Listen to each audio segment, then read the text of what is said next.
আসসালামু আলাইকুম ওয়া রাহমাতুল্লাহি ওয়া বারাকাতুহু। হে আমার শ্রদ্ধেয় ও প্রিয় মুসলিম ভাই ও বোনেরা, আখেরাতের পরকালের জন্য অনেক সওয়াবের পুণ্যের প্রয়োজন। এ বিষয়ে একটি ছোট ঘটনা কাহিনী শুনুন। আল্লাহ তাআলা আমাদের সকলকে আল্লাহর জিকির স্মরণ করার তৌফিক দান করুন। আমিন ইয়া রাব্বাল আলামিন।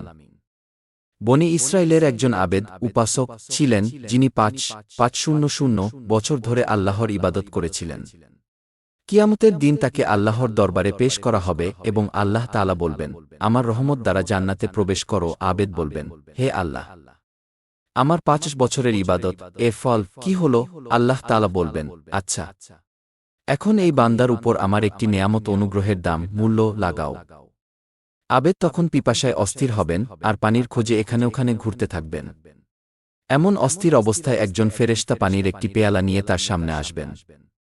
আবেদ তা দেখে বলবেন, আমি আর পিপাসা সহ্য করতে পারছি না, এর বিনিময়ে তুমি যা মূল্য চাও তা নাও।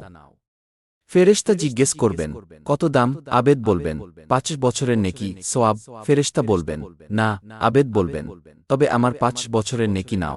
এখানে পিপাসা এতটাই বেড়ে গেছে যে ফেরেশতা আর আবেদ আর কথা বলতে পারবে না। এক সময় এমন হবে যে আবেদ বলবেন, আমি আমার ৫ বছরের ইবাদতের সমস্ত নেকি দিচ্ছি, তবুও আমাকে এই পেয়ালা পানি পান করতে দাও। দুই রবের আল্লাহর পক্ষ থেকে ডাক আসবে, হে আমার বান্দা, তুমি তোমার ৫ বছরের নেকি একটি পেয়ালা পানির মূল্যেও দিতে পারছ না, আর জীবনে কত পেয়ালা পানি তুমি ব্যবহার করেছ। তাহলে তুমি কিভাবে বলতে পারো যে তুমি আমার অধিকার, হক এবং প্রাপ্ত আদায় করেছ?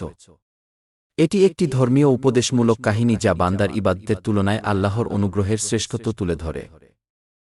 আল্লাহ তাআলা আমাদের সকলকে আল্লাহর জিকির স্মরণ করার তৌফিক দান করুন। আমিন ইয়া রাব্বাল আলামিন।